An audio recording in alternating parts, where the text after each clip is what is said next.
Ma'am, সামনে তো bridal season আসছে। তুমি কিছু মিডিয়াম রেঞ্জের মধ্যে ময়শ্চারাইজার সাজেস্ট করো না। ময়শ্চারাইজার? হ্যাঁ। আচ্ছা ঠিক আছে, ক্লায়েন্টের উপরে দিবি? হ্যাঁ। আচ্ছা তাহলে আমি তিনটে রেঞ্জেরই আমি ময়শ্চারাইজার তোকে সাজেস্ট করে দিচ্ছি। একটা একটু লো কস্ট, একটা একটু মিডিয়াম কস্ট, একটা হাই কস্ট, ঠিক আছে? তোর যেটা সুইটেবল মনে হবে নিবি। এবং এই তিনটে ময়শ্চারাইজার কিন্তু উইন্টারের জন্য আমি সাজেস্ট করছি। আরো প্রচুর অপশন আমার কাছে রয়েছে, কিন্তু সেটা তোকে আমি দিচ্ছি না, কারণ কনফিউজড হয়ে যাবি আর দরকারও নেই।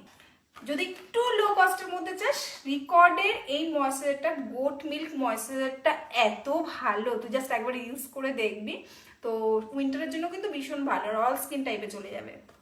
দেন আসি সেকেন্ড অপশন আমাদের, পিএসসি ময়েশ্চার লোশন। এটাও তুই নিতে পারিস, এটা 1000-এর মধ্যে মোটামুটি চলে আসবে।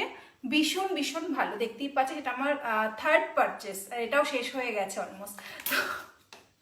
তো এটা নিতে পারিস, ঠিক আছে, মিডিয়াম রেঞ্জের মধ্যে। আর যদি এর থেকেও বেটার কিছু চাস, এর ওপরে বেস্ট অপশন আর হয় না, এটা হচ্ছে এমব্রয়লিস। আচ্ছা প্যাকেজিংটা যাস না, হ্যাঁ, প্যাকেজিংটা ইউজ করে করে এই অবস্থা হয়ে গেছে। তো এমব্রয়লিসের লেট ক্রিম ময়শ্চারাইজার, এটা তো জাস্ট কি বলবো, আমার সমস্ত ব্রাইডদেরকে আমি কিন্তু উইন্টারের সময় স্পেশালি এই ময়শ্চারাইজারটা ইউজ করি, বেস্ট এখনো অবধি আমার কাছে মনে হয়েছে। তো খুব বেশি অপশন দিলাম না, এবার তোর যেটা সুইটেবল মনে হবে, বা তোমাদেরকেও বলছি যারা আমায় ফলো করো, তো তোমরাও কিন্তু উইন্টারের জন্য আমি তোমাদেরকে তিনটে বেস্ট ময়শ্চারাইজার বলে দিলাম, low cost to high cost. এবার তোমাদের যার যেটা সুইটেবল মনে হবে তোমরা কিন্তু তোমাদের ক্লায়েন্টের উপর ইউজ করতে পারো।